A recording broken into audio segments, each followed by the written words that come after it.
ભગવાન સ્વામિનારાયણનો આ સત્સંગ જીવનમાં સ્પષ્ટ આદેશ છે કે એકાદશીના દિવસે ઉપવાસ કરો. તપ એને કહેવાય. હવે આપણી એકાદશી તો કેવી છે ખબર ને તમને? હા, સત્સંગીના છોરા તો રાહ જોવે કે ક્યારે એકાદશી આવે. કેમ? તો કે રોજ ઈનું હોય રોટલી શાક ને ખીચડી કે વધુ દાળ ભાત. એકાદશી આવે તો કેટલા વાના થાય. ચિપ્સ, વેફર્સ, સામો, શાક અને ઘણી વાત. હવે તો ખસ્તા કચોરી આવે. એલા ફરાળીમાં શું આવે? ખસ્તા કચોરી. એકે આઈટમ અનાજની એવી બાકી નથી રહી કે જે ફરાળમાં ઉપલબ્ધ ન હોય. અનાજ તમે ખાઓ તેથી તમને થાળીમાં વધુ 5 થી 7 આઈટમ આવે. એનાથી વધારે તો ના જ આવે. જગનમાં નહીં આવતી 7 થી વધારે. પણ એકાદશી ખાલી ઘરે આવે ને તોય 8-10 આઈટમ તો લઈ જ આવે એમ. અને ઘણાએ તો નક્કી કરી રાખ્યું હોય કે 11 એને જ કહેવાય કે 11 વાનગી થાવી જ જોઈએ એમ. ભક્તો, ખરેખર એકાદશી છે ને એને પોતે કીધું કે હું તપસ્વીની છું. કેવી છું? તપસ્વીની છું. અને એકાદશી ઉત્પન્ન કેવી રીતે થઈ? ભગવાને પોતાની 11 ઇન્દ્રિયોની વૃત્તિને અંતર્મુખ કરી નાખ્યો. ભગવાન 11 ઇન્દ્રિયોને અંતર્મુખ કરી અને શયન કરીને સૂતા સિંહવતી ગુફામાં. અને ભગવાનના તેજમાંથી એક દિવ્ય કાંતિવાળી સ્ત્રી ઉત્પન્ન થઈ. ભગવાને પૂછ્યું કે દેવી આપ કોણ છો?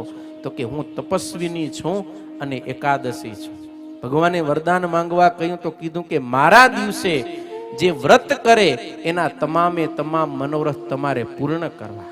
અને ભગવાન એ સમય એકાદશી ઉપર એટલા રાજી હતા. આ બધી સત્સંગી જીવન તૃતીય પ્રકરણમાં કથા છે. ઘણા બધા અધ્યાયો છે.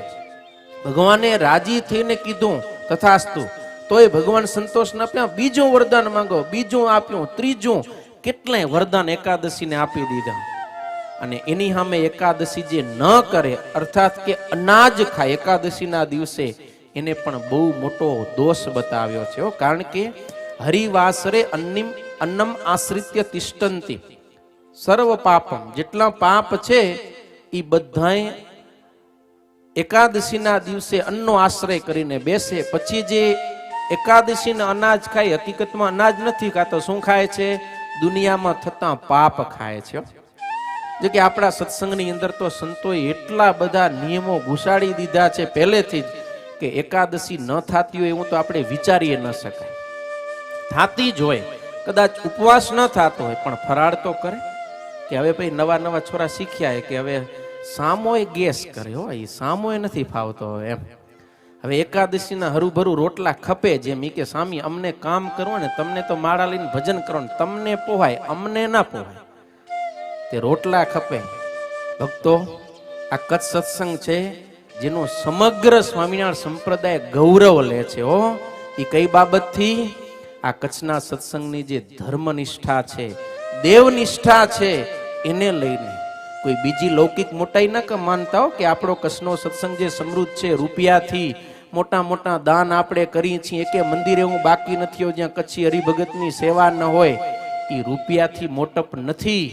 આપણા કચ્છ સત્સંગની જે મોટપ છે, ગૌરવ છે, એ આપણા કચ્છના સંતો, સાંખ્યોગી માતાઓ, હરિભક્તોની જે ધર્મનિષ્ઠા છે, દેવનિષ્ઠા છે, અને સત્સંગ માટે જે આમ સમર્પણ ભાવ છે ને, એને લઈને આખા વિશ્વની અંદર કચ્છ સત્સંગ આજે પણ મોખરે છે. એ કચ્છ સત્સંગના ગુરુ સ્થાને રહેલા મહાન સ્વામી એ કોઈ પણ જગ્યાએ જાય ત્યારે તમે ખાલી કલ્પના તો કરજો કે એ મહાન સ્વામીનો કેટલો મોભો હોય છે.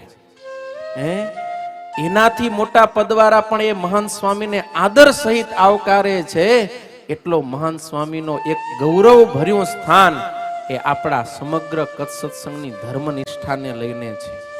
એટલા માટે અતિ આધુનિકતામાં આપણો ધર્મ ક્યાંય ચાલ્યો ન જાય એ આપણે બહુ ધ્યાન રાખવું. ભલે ઉપવાસ ન થાય પણ અનાજ તો એકાદશીના દિવસે ક્યારેય ન ખવાવું જોઈએ. એટલે ન જ ખવાવું જોઈએ. શક્તિ હોય તો આપણે ચોક્કસ ઉપવાસ કરીએ, ન થાય તો ફલાહાર કરીએ. પણ ફલાહારમાં પછી જેમ પૂર્વે વાત કરી એમ ખાલી આપણી ઇન્દ્રિયોને લાડ લડાવવા, જીભના સ્વાદ માટે વાનગીઓ બનાવીને ખાઈ એમ નહીં. જો હું તો અહીંયાથી કહું કે હવે ફરાળી આઈટમનો ઇન્વેસ્ટમેન્ટ ના કરો. જેટલા થયા એટલા ઘણા છે એમ. સમજો તમે? આવિષ્કાર નવા જેટલા છે એટલા ઘણા, એટલા આપણે નથી ખાઈ લેતા. રોજ નવું ને નવું ઈ તપ નથી. સાદું ભોજન તો જીવન આપણું ઉત્તમ થાય. એટલા ભોજન ઉત્તમ કરશું એટલું જીવન ઓટોમેટિક નીચું થશે. માટે એકાદશીના દિવસે વ્રત થાય, તપ થાય એવું આપણે કરવું જોઈએ. ખાલી આપણે ઇન્દ્રિયોને લાડ લડાવા વ્રત રાખી તો એનેથી ભગવાન કે સંતની કે એકાદશીની પણ એવી આપણને પ્રસન્નતા પ્રાપ્ત થતી નથી. એકાદશીનું લક્ષણ શાસ્ત્રની અંદર બતાવ્યું છે. એકાદશી ઇન્દ્રિયાણામ યત તત વિષય લક્ષણમ હિત્વાહારમ વાસુદેવ સમ્મુખત્વમ અખંડિતમ. એકાદશીનો અર્થ જ એ છે કે 10 ઇન્દ્રિયોને 11મું મન, એટલે કે 11 ઇન્દ્રિયોને પોતાના આહારમાંથી પાછી વાળી અને અખંડ ભગવાનના સાનિધ્યમાં રાખવી, એને કહેવાય એકાદશી. એ ઉપવાસનું લક્ષણ છે. સમજી ગયા?